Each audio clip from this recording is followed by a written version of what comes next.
Advocate അസ്ക, വിചാരണ കാലയളവിൽ തന്നെ കോഴിക്കോട് ജില്ലാ ജയിലിൽ ടി.പിയുടെ മുഴുവൻ ഘാതകർക്കും മുന്തിയ പരിഗണന കിട്ടിയിട്ടുണ്ട്. അവർക്ക് തടവറയിൽ മൊബൈൽ ഫോൺ ഉപയോഗിക്കാനുള്ള സൗകര്യം ചെയ്തു കൊടുത്തു. പുറത്തു നിന്നും മദ്യം ഉൾപ്പെടെയുള്ള ഭക്ഷണം എത്തിച്ചു നൽകി.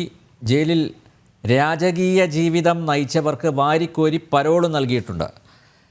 പരോളിലിറങ്ങി വിവാഹം കഴിച്ചു. വിവാഹ സൽക്കാരത്തിൽ ഇന്നത്തെ നമ്മുടെ നിയമസഭാ സ്പീക്കർ എൻ ഷംസീർ ഉൾപ്പെടെയുള്ള CPM നേതാക്കൾ പങ്കെടുത്തു. അലങ്കരിച്ച BMW കാറിലായിരുന്നു വരൻ മുഹമ്മദ് ഷാഫി വന്നത്. പിന്നെ ഷാഫി മൂന്നാറിൽ ഒരു പാർട്ടിയിൽ കുടിച്ചു കൂത്താടുന്ന വീഡിയോയും പുറത്തു വന്നു. CPM പാർട്ടി കോൺഗ്രസ് കണ്ണൂരിൽ നടന്നപ്പോൾ ഞാനത് റിപ്പോർട്ട് ചെയ്യാൻ പോയതാണ്. ഞാൻ നേരിട്ട് കണ്ടതാണ്. കണ്ണൂരിൽ നടന്നപ്പോൾ ഷാഫി അവിടെ സജീവ സാന്നിധ്യമായിരുന്നു. കിർമാണി മനോജും പരോളിലിറങ്ങി കല്യാണം കഴിച്ചു. വയനാട്ടിലെ ഒരു റിസോർട്ടിൽ സംഘടിപ്പിച്ച ലഹരി പാർട്ടിയിൽ പങ്കെടുക്കവേ കിർമാണിയെ പോലീസ് പൊക്കി. ഇവരുടെയൊക്കെ മൂത്ത സഖാവ് കൊടിസുനി ജയിലിനകത്ത് നിന്ന് മണൽ മാഫിയയും അതുപോലെ നേരത്തെ ശ്രീ മോൻസി ചൂണ്ടിക്കാണിച്ചതുപോലെ സ്വർണം കടത്തലിലെ പൊട്ടിക്കൽ ഗ്യാങ്ങിനെയും ഒക്കെ നിയന്ത്രിച്ചു. സാധാരണ തടവിൽ ഇളവ് കിട്ടുന്നത് ജയിലിലെ നല്ല നടപ്പുകാർക്കാണ്, മാത്രമല്ല മാനസാന്തരം ഉണ്ടാകുന്നവർക്കാണ്. ജയിലിനകത്തിരുന്നും പരോളിൽ പുറത്തിറങ്ങിയും കൊട്ടേഷൻ പണി തുടരുന്നവർ എങ്ങനെയാണ് അഡ്വക്കേറ്റ് അസ്ക റെമിഷന് അർഹരാവുന്നത്? എങ്ങനെയാണ്? എനിക്കത് മനസ്സിലാകുന്നില്ല. എന്താ അതൊരു അത്ഭുതപ്പെടുത്തുന്ന കാര്യമല്ലേ സാർ? ഇത് അവാസ്തവമായിട്ടുള്ളതും നിയമവിരുദ്ധവുമായിട്ടുള്ള ഒരു വാർത്തയാണ് എന്നുള്ളതാണ് എന്റെ ആദ്യത്തെ നിലപാട്. ഒന്നാമതായി, ജയിൽ നിയമങ്ങൾ അനുശാസിക്കുന്ന തരത്തിൽ Kerala prisons and correctional services management act and rules എന്ന് പറഞ്ഞ് സംസ്ഥാന സർക്കാരിന്റെ നിയമസഭ പാസാക്കിയ ഒരു നിയമം ആണ് ജയിലുകളെ നിയന്ത്രിക്കുകയും അതിൽ വളരെ കൃത്യമായിട്ട് റെമിഷനെ സംബന്ധിച്ച് വളരെ കൃത്യമായിട്ട് പറഞ്ഞിട്ടുണ്ട്. മാത്രമല്ല, ഇന്ത്യൻ പീനൽ കോഡിന്റെ 55 വകുപ്പ് പ്രകാരമാണ് റെമിഷനിലെ ഒരു പ്രതി കുറ്റവാളി ശിക്ഷിക്കപ്പെട്ടു കഴിഞ്ഞാൽ 14 കൊല്ലം കഴിയാതെ ആ ശിക്ഷ ഇളവ് ചെയ്യുന്നതിന് സംസ്ഥാന സർക്കാരിനോ കേന്ദ്ര സർക്കാരിനോ അധികാരമില്ലെന്ന് എഴുതി വെക്കപ്പെട്ടിട്ടുണ്ട്. 432 CRPC പ്രകാരം സംസ്ഥാന സർക്കാരിനാണ് ഇളവുകൾ അനുവദിക്കാനുള്ള അവകാശമെങ്കിലും ഈ നിഷ്കർഷിച്ചിരിക്കുന്ന നിയമപരിധിയിൽ നിന്നുകൊണ്ട് മാത്രമേ ഇത് ചെയ്യാനാവൂ. മാത്രമല്ല, TPയുടെ വധവുമായി ബന്ധപ്പെട്ട് ബഹുമാനപ്പെട്ട കേരള ഹൈക്കോടതി 2024 ഫെബ്രുവരി 27 പുറപ്പെടുവിച്ചിട്ടുള്ള വിധി സുവ്യക്തമായ ഒരു കാര്യം കൂടി പറയുന്നുണ്ട്. ആ വിധിയിൽ KK രമ നൽകിയിട്ടുള്ള ഉപഹർജിയുടെ കൂടി അടിസ്ഥാനത്തിൽ, അപ്പീലിന്റെ കൂടി അടിസ്ഥാനത്തിൽ ശിക്ഷ വർദ്ധിപ്പിക്കുന്ന ഘട്ടത്തിൽ ഇന്ത്യൻ ജനാധിപത്യത്തിനേറ്റ ഏറ്റവും വലിയ കളങ്കം എന്ന് വിശേഷിപ്പിച്ചുകൊണ്ടാണ് ആ വിധിന്യായം വളരെ കൃത്യമായി പറയുന്നത്. അപ്പോൾ ആ വിധിന്യായത്തിൽ ജസ്റ്റിസ് ജയശങ്കർ നമ്പ്യാരും ജസ്റ്റിസ് കൗസറുടെ ഭാഗത്തും വളരെ കൃത്യമായി ഇക്കാര്യത്തിൽ പറയുന്നത് 20 കൊല്ലത്തേക്ക് ഈ പ്രതികൾക്ക് റെമിഷൻ അർഹതയില്ല എന്നുള്ളതാണ്. അങ്ങനെ ഒരു നിയമം നിലനിൽക്കുമ്പോൾ എങ്ങനെയാണ്? അതാ ഞാൻ ചോദിക്കുന്നത്. അങ്ങനെ കോടതി ഉത്തരവ് നിലനിൽക്കെ, നിയമം നിലനിൽക്കെ എങ്ങനെയാണ് ഈ കൊടും കുറ്റവാളികൾക്ക്, CPMന്റെ ക്രിമിനലുകൾക്ക്, കൊലയാളികൾക്ക് എങ്ങനെയാണ് റെമിഷൻ കൊടുക്കുന്നത്? എങ്ങനെയാണ് ആ റെമിഷന് വേണ്ടിയുള്ള ആ ലിസ്റ്റിൽ എങ്ങനെയാണ് ഇവരുടെ പേരുകൾ കയറിക്കൂടിയത്? എൻ്റെ സംശയം അതാണ്. എങ്ങനെയാണ്, ആരാണ് ഇതിന്റെ പിറകിൽ? ജയിൽ ഉപദേശക സമിതിയെ നയിക്കുന്ന ശ്രീമാൻ P ജയരാജനാണോ സാർ? അങ്ങനെയല്ല. നിങ്ങൾ നിയമപരമായിട്ടുള്ള ഈ പരിമിതികളിൽ എങ്ങനെ വരുന്നു എന്നുള്ളതാണല്ലോ ഇപ്പൊ വലിയ പ്രശ്നം. 10 കൊല്ലത്തിലധികം ശിക്ഷ അനുഭവിച്ചിട്ടുള്ള തടവുകാർ ജയിലിൽ നടത്തിയിട്ടുള്ള പെരുമാറ്റത്തിന്റെ കൂടി അടിസ്ഥാനത്തിൽ അവർക്ക് ഏതെങ്കിലും തരത്തിൽ മാനസാന്തരം വന്നിട്ടുണ്ട് എങ്കിൽ അവരെ ശുപാർശ ചെയ്യുന്നതിന്, ജയിൽ മോചനത്തിന് ശുപാർശ ചെയ്യുന്നുള്ള അധികാരം ജയിൽ സൂപ്രണ്ടിനുണ്ട്. അത് നിയമം അനുശാസിക്കുന്ന അധികാരമാണ്. ആ അധികാരത്തിന്റെ അടിസ്ഥാനത്തിൽ അവരുടെ ശുപാർശ അവിടെ നോക്കുന്നത് ഒരൊറ്റ കാര്യം മാത്രമേ ഉള്ളൂ: ഏത് ഒഫൻസിനാണ് ശിക്ഷിക്കപ്പെട്ടിട്ടുള്ളത്, ഏതൊക്കെ കുറ്റകൃത്യത്തിനാണ് ശിക്ഷിക്കപ്പെട്ടത്, ആ കുറ്റവാളിയുടെ ആ സമൂഹത്തിൽ ഉണ്ടായ കുറ്റകൃത്യം കൊണ്ടുണ്ടായിട്ടുള്ള ആഘാതത്തെ സംബന്ധിച്ച് പറയാനുള്ള ഉത്തരവാദിത്വം ജയിൽ സൂപ്രണ്ടിനോ ജയിൽ അഡ്വൈസറി ബോർഡിനോ നിയമം നൽകുന്നില്ല.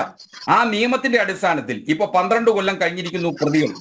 സ്വാഭാവികമായി 10 കൊല്ലം കഴിഞ്ഞിട്ടുള്ള മറ്റിതര കുറ്റകൃത്യങ്ങളിൽ പ്രതികളല്ലാത്ത ആളുകളെ ശുപാർശ ചെയ്യാനുള്ള അധികാരം ജയിൽ സൂപ്രണ്ടിനുണ്ട്.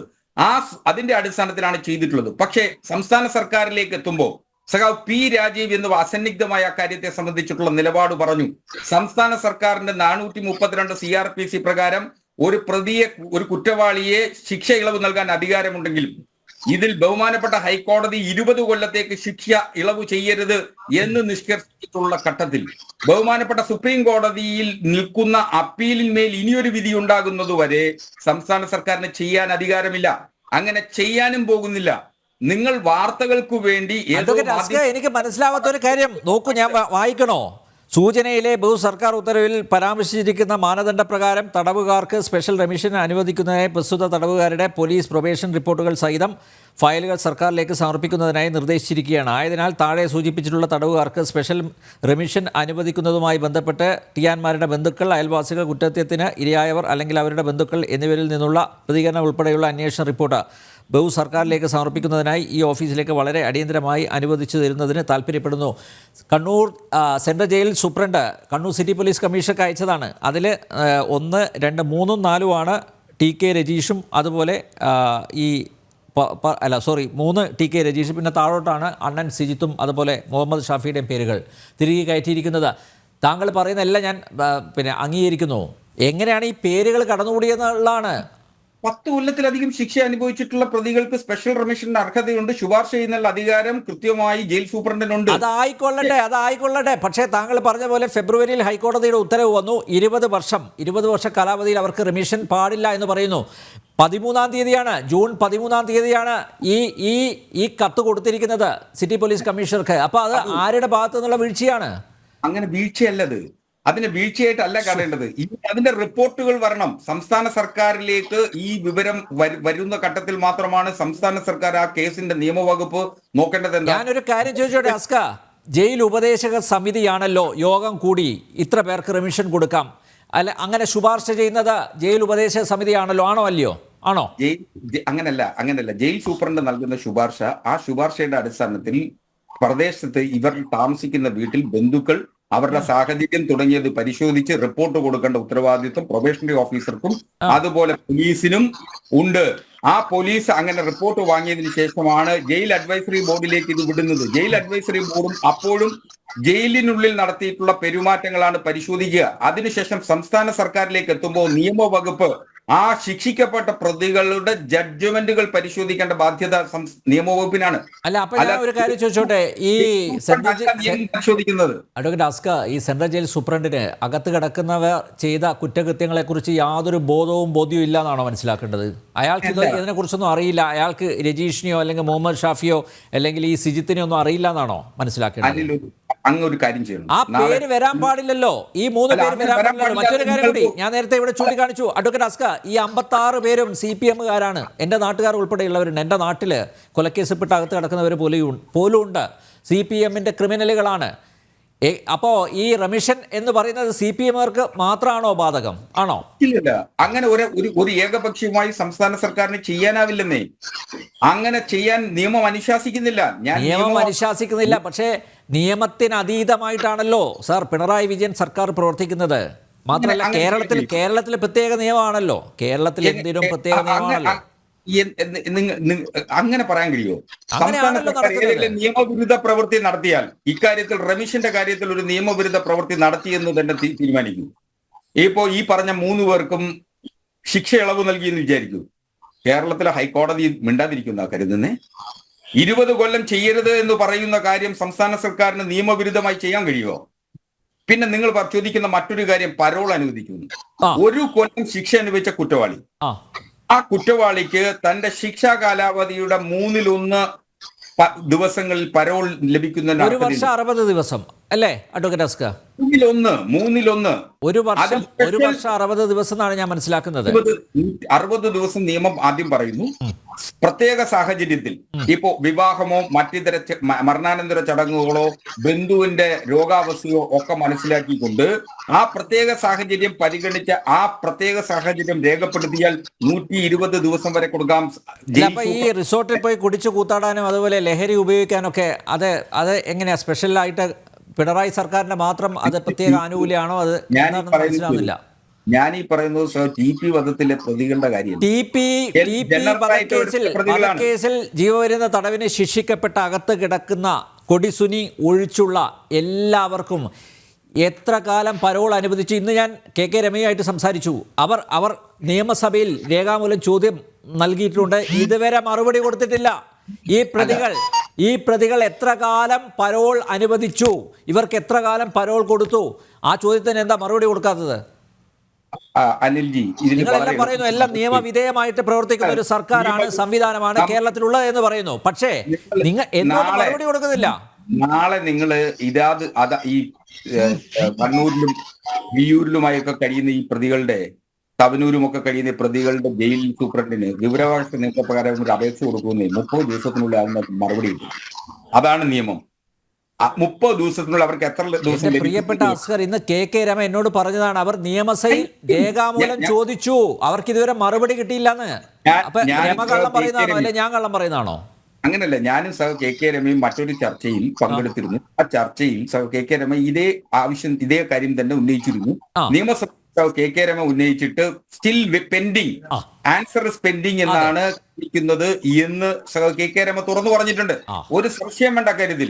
അപ്പോ അതിൽ സഹ കെ രമ പറഞ്ഞതിനോടൊപ്പം നിൽക്കാൻ ഞാൻ പറയുന്നത്, നിയമപരമായി വിവരാവകാശ പ്രകാരം അപേക്ഷ കൊടുത്താൽ ആ അപേക്ഷ 30 ദിവസത്തിനുള്ളിൽ ലഭിക്കും. നിയമസഭയിൽ നിന്ന് ലഭിച്ചില്ലെങ്കിൽ പോലും ജയിൽ സൂപ്രണ്ടിന് അത് നൽകാനുള്ള നിയമപരമായ ബാധ്യതയുണ്ട്. അത് തന്നല്ലേ മതിയാകൂ.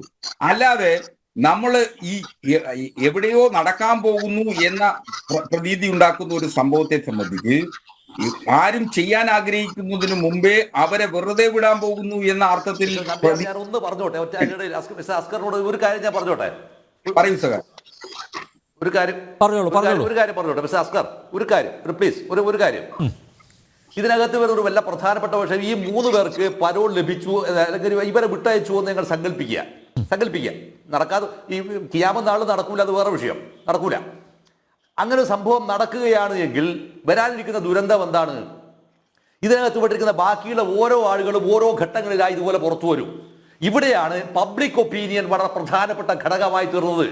ജനം ഡിബേറ്റ് ഈ വിഷയം ചർച്ച ചെയ്തു എന്ന് പറഞ്ഞാൽ അതിന്റെ അർത്ഥം എന്താണെന്നറിയോ?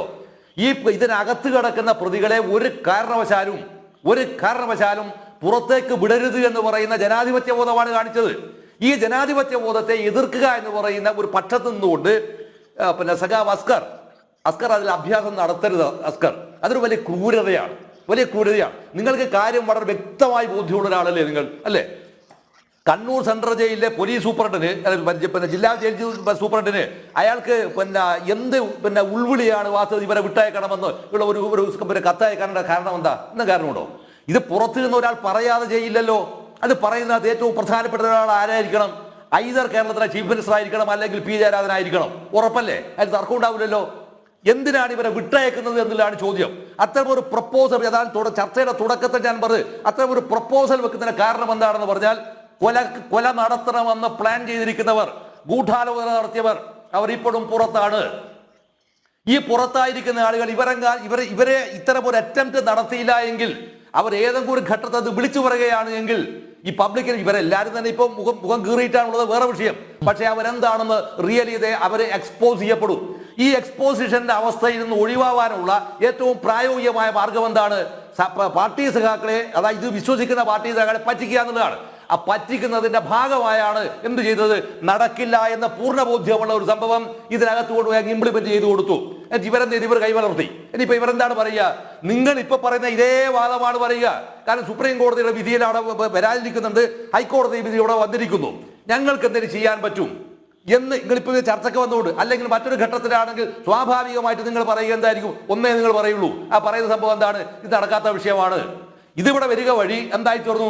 ഈ കൊലപാതകത്തിന് നേതൃത്വം കൊടുത്തിരിക്കുന്ന ആളുകൾ, ഗൂഢാലോചന നടത്തിയിരിക്കുന്ന ആളുകൾ, കോൺസ്പിറേറ്റർമാർ, ആ കോൺസ്പിറേറ്റർമാർ ആരാണെന്ന് പബ്ലിക്കിന് മുമ്പിൽ അവരുടെ നാവിൽ നിന്ന് വിളിച്ചു പറയുന്നതിന് തടയുക എന്ന് പറയുന്ന ഭയത്തിൽ നിന്നുണ്ടായിരിക്കുന്ന ഒരു ഹീനമായ നടപടിയാണിത്.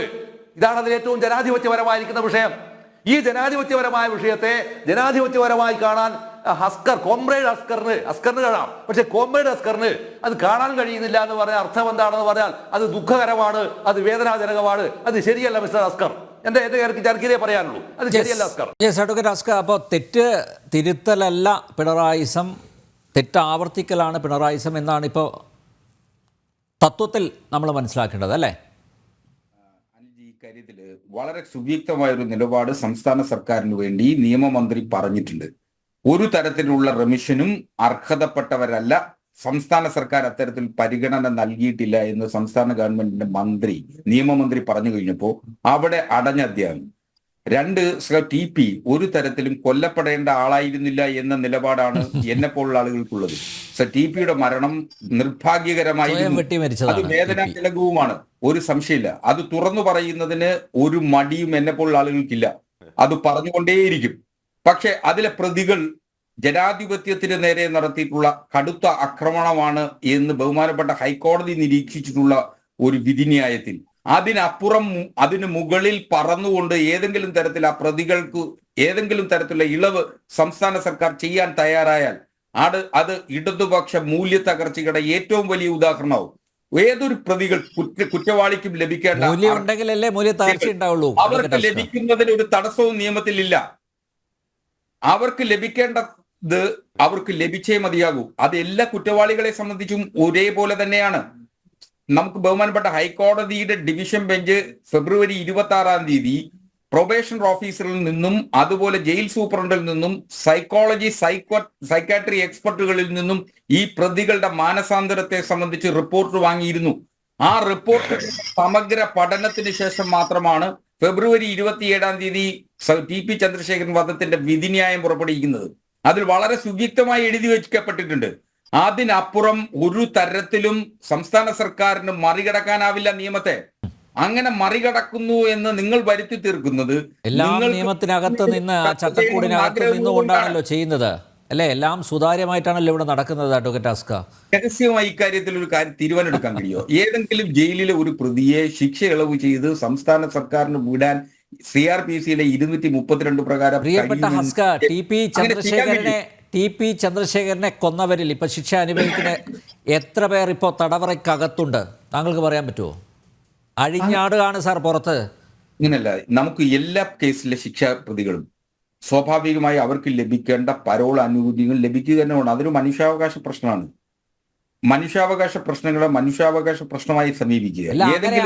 അങ്ങനെയാണെങ്കിൽ എത്ര ദിവസം പരോൾ കൊടുത്തു എന്ന നിയമസഭയിൽ മറുപടി പറയേണ്ടത് ഈ ജയിൽ വകുപ്പ് കൈകാര്യം ചെയ്യുന്ന ആഭ്യന്തര വകുപ്പ് കൂടി കൈകാര്യം ചെയ്യുന്ന പിണറായി വിജയനല്ലേ സാർ?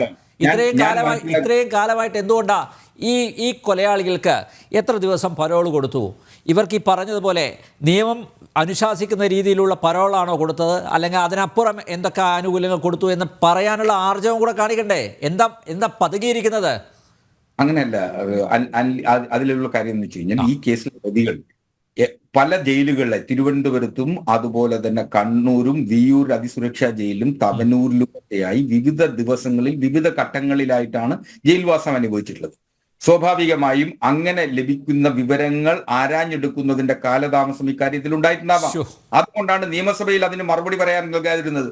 നിയമം അനുശാസിക്കുന്ന 365 ദിവസം തടവ് അനുഭവിക്കുന്ന ഒരു കുറ്റവാളിയെ സംബന്ധിച്ചിടത്തോളം 31% അവർക്ക് പരോൾ ലഭിക്കുന്ന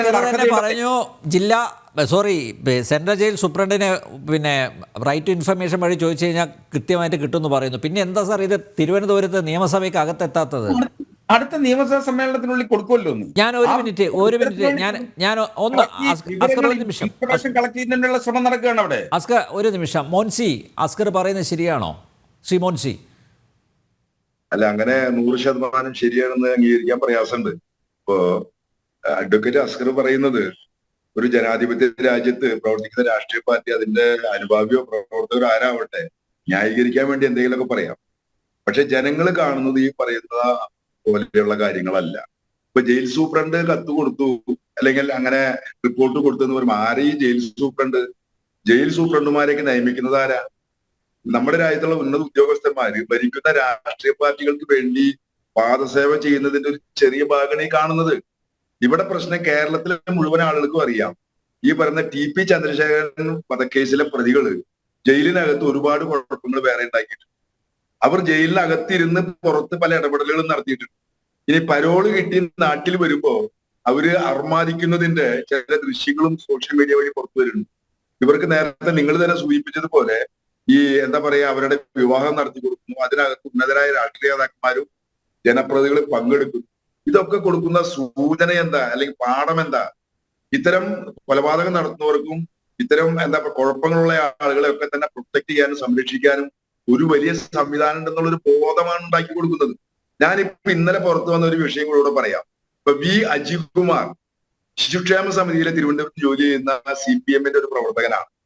അദ്ദേഹത്തിന് പ്രൊമോഷൻ കൊടുക്കുന്നതുമായി ബന്ധപ്പെട്ട് അദ്ദേഹം ഒരു കൊല്ലത്തേക്ക് ശിക്ഷ അനുഭവിച്ചു. BJP-യുടെ ഒരു പ്രവർത്തകനെ കൊന്നിട്ട്, രഞ്ജിത്ത് എന്ന് പറയുന്ന ഒരു BJP പ്രവർത്തകനെ കൊന്ന കേസിലെ പ്രതിയുമാണ്. ഇയാൾക്ക് പ്രൊമോഷൻ കൊടുക്കാൻ കൊല്ലം തികയ്ക്കാൻ ജയിൽ ശിക്ഷ അനുഭവിച്ച കാലഘട്ടം സർവീസായി പരിഗണിക്കുന്ന രീതിയിലേക്ക് വാർത്തകൾ വരികയാണ്. അത് ഏതാണ്ട് നടക്കാൻ പോവുകയാണ്. അപ്പൊ എന്ന് പറഞ്ഞാൽ നിയമം പറയുന്നത് ഒന്ന്, അതൊക്കെ കുറെ ആളുകൾക്കും CPM-നോ അതുമായി ബന്ധപ്പെട്ട ആളുകൾ നിയമമൊന്നും ബാധകമല്ല. ഹസ്കർ വളരെ ശുദ്ധ മനസ്സോടെ ചില കാര്യങ്ങൾ പറഞ്ഞു വെച്ചപ്പോൾ നിയമമന്ത്രി എന്നതും നിയമമന്ത്രിക്ക് അത് പറയേണ്ടി വന്നത് എന്താ? അത്തരം ഒരു ആലോചന ഇടപെടൽ നടന്നതുകൊണ്ടല്ലേ. ഇതിലൊരു സംശയപ്പെട്ട ജനം കണ്ണും കാതും കൂർപ്പിച്ചിരുന്ന കാര്യങ്ങളിൽ ഇടപെട്ട് പ്രതികരിച്ചില്ലെങ്കിൽ ഇവരിതൊക്കെ നടപ്പിലാക്കി കൊണ്ടുപോകും. ഹൈക്കോടതി പറഞ്ഞെന്നുള്ളത് ശരിയാ, ഞങ്ങൾക്കും അറിയാം. ഹൈക്കോടതി കൃത്യമായിട്ട് പറഞ്ഞു 20 കൊല്ലം ശിക്ഷ 20 കൊല്ലത്തിന് മുൻപ് ഒരു റിമിഷനും അനുവദിക്കില്ല എന്ന് പറഞ്ഞാൽ അനുവദിക്കാൻ പാടില്ല. പക്ഷെ ഇവർ പഴുതുകൾക്കിടയിലൂടെ നിയമത്തിന്റെ പഴുത് ഒരു കാര്യം മനുഷ്യാവകാശമോ അല്ലെങ്കിൽ ജയിൽ ശിക്ഷ അനുഭവിക്കുന്ന ആളുകളുടെ മനുഷ്യാവകാശത്തെ പറ്റി ഞങ്ങൾക്ക് വിരോധമില്ല. അതെല്ലാവർക്കും ബാധകമാവണം. TP ചന്ദ്രശേഖരൻ കൊലക്കേസിലെ പ്രതികള് ശിക്ഷ അനുഭവിക്കേണ്ട കാലഘട്ടത്തിന് ഭൂരിഭാഗം ദിവസം പുറത്താണ്. അവർക്ക് ജയിലിനകത്ത് സുഖവാസം, ജയിലിന് പുറത്താണ് അവർ പരമാവധി സമയം. ഈ പ്രതികൾ മുഴുവൻ ഒരേ സമയം പുറത്തു വരികയാണ്. ഇപ്പൊ ഞാൻ മനസ്സിലാക്കുന്നു ഒരു പ്രതി ഒഴികെ ബാക്കിയുള്ള മുഴുവൻ ആളുകളും അത് എങ്ങനെയൊക്കെ സൗകര്യം ഉണ്ടാവണേ. എന്നിട്ട് അത് എന്താ പറയാ, ജയിലിൽ ശിക്ഷ അനുഭവിക്കുന്നവരുടെ മനുഷ്യാവകാശമാണെന്നൊക്കെ പറഞ്ഞാൽ ആ മനുഷ്യാവകാശം ഉണ്ടാക്കി കൊടുക്കുന്നത് ഇത്തരം ചില സൗകര്യങ്ങളെ പ്രോത്സാഹിപ്പിക്കാനാണ്. ഇവിടെ ഞാൻ തുടക്കത്തിലെ പറഞ്ഞതുപോലെ ഈ പ്രതികള് കൃത്യമായി ശിക്ഷ അനുഭവിക്കേണ്ടി വന്നാൽ അവർ അത് പലതും വിളിച്ചു പറയും. അത് വിളിച്ചു പറയുന്നത് CPM-നകത്തെ ഇന്നുള്ള പല നേതാക്കന്മാർക്കും രാജ്യം ഭരിക്കുന്നവർക്കും പ്രയാസം ഉണ്ടാക്കും. ഇതന്നെയാണ് പ്രശ്നം. അതുകൊണ്ടാണ് വിയ്യൂർ ജയിലിലേക്ക് കോടിയേരി ബാലകൃഷ്ണൻ അടക്കം തൃശൂർ ജില്ലയിലെ മന്ത്രിമാരായിരുന്നവരും MLA-മാരും CPM-ന്റെ എല്ലാ നേതാക്കന്മാരും ഓടിപ്പോയി. എന്താ കാര്യം? ജയിലിൽ കിടക്കുന്ന 5 TP വധക്കേസിലെ പ്രതികളെ സംരക്ഷിക്കാൻ, അവരുടെ ക്ഷേമം ഉറപ്പുവരുത്താൻ. അന്നും CPM പറഞ്ഞത് ജയിലിൽ കിടക്കുന്ന ആൾക്ക് ക്ഷേമം, അവരുടെ ക്ഷേമം അന്വേഷിക്കേണ്ടതെന്നാ. ഈ ക്ഷേമം അന്വേഷിക്കുന്നത് വേറെ ഒരുപാട് ആളുകൾ അവിടെ കിടക്കണ്ടല്ലോ, അവിടെ ഒന്നും ഈ അന്വേഷണം കാണാനില്ലല്ലോ. ഞാനടക്കമുള്ള ആളുകൾ സമരം ചെയ്തതിന്റെ ഭാഗമായി കേസുകൾ ഇപ്പോഴും നിലനിൽക്കുന്നുണ്ട്. എന്താ ഈ സർക്കാർ പലവട്ടം എഴുതി കൊടുത്തിട്ടും സമരം ചെയ്ത, രാജ്യത്തിന് വേണ്ടി ജനങ്ങൾക്ക് വേണ്ടി സമരം ചെയ്ത ആളുകളുടെ പേരുള്ള കേസുകൾ ഒഴിവാക്കാനൊന്നും കഴിയില്ല, ചെയ്യൂല. മറിച്ച് ഇത്തരം കൊലപാതകം നടത്തി നിരന്തരം കൊലപാതകം നടത്തുന്നവർ, നിരന്തരം അക്രമ പ്രവർത്തനം നടത്തുന്നവർ, എല്ലാ കൊള്ളരായ്മയും ചെയ്യുന്നവർ, ഇവർക്ക് വേണ്ടി അത്യാവശ്യം ചില സൗകര്യം ചെയ്തപ്പോൾ ജയിൽ സൂപ്രണ്ട് നൽകി അതിന്റെ അന്വേഷണം നടന്നപ്പോഴാണ് ഈ വിവരം പുറത്തു വരണേ. അത് അസ്കർ പറഞ്ഞ പോലെ നടക്കാൻ പോണ സംഭവമല്ല, മാധ്യമങ്ങൾ ഊതിപിടിപ്പിക്കുന്നതല്ല. ഇത് കൃത്യമായി നമ്മുടെ ജാഗ്രത ഒരല്പം കുറഞ്ഞാൽ CPM ഇത് ഭംഗിയായി നിർവഹിക്കും. എല്ലാ പ്രതികളെയും CPM-കാരായ എല്ലാ കൊലയാളികളെയും അവർ ജയിലിൽ രക്ഷിച്ചു കൊണ്ടുപോകും. ജയിലും ഇവർ ഒരു സുഖവാസ കേന്ദ്രമാക്കി മാറ്റിയിരിക്കുകയാണ്. ഇത് നമ്മൾ കാണാതിരുന്നുകൂടാ.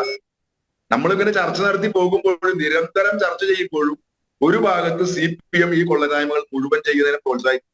നമ്മൾ പാലക്കാട്ടത്തെ 2 പിഞ്ചു കുട്ടികളെ കെട്ടിത്തൂങ്ങി കൊന്നിട്ട് ബലാത്സംഗം ചെയ്ത് കൊല ചെയ്തിട്ട് ആ കേസ് എവിടെ വെച്ചിട്ട് കേരളം മറന്നിട്ടില്ലല്ലോ. ഇപ്പോഴും ആ കുട്ടികളുടെ അമ്മ കെടുത്ത് തേരാപ്പാര നടക്കാണ് നീതിക്ക് വേണ്ടി. എത്രയോ കേസുകൾ. അവിടെ എന്താ ഈ പറഞ്ഞ പ്രതികൾക്ക് വേണ്ടി, കുട്ടികൾക്ക് വേണ്ടി വാദിക്കേണ്ട വക്കീൽ ആ കേസിലെ പ്രതികളെ കുറ്റം ആരോപിക്കപ്പെട്ട വന്നവർക്ക് വേണ്ടി വാദിക്കുകയാണ്. എന്താ വേലി തന്നെ വളവ് തന്നാ പിന്നെ നമ്മൾ ഈ രാജ്യത്ത് എങ്ങനെയാ ജനാധിപത്യം ഉണ്ടാവുക, എങ്ങനെ പ്രവർത്തിക്കാൻ പറ്റുക? ഇതൊക്കെ വലിയ ചോദ്യമായി നിലനിൽക്കുകയാണ്. അതെ.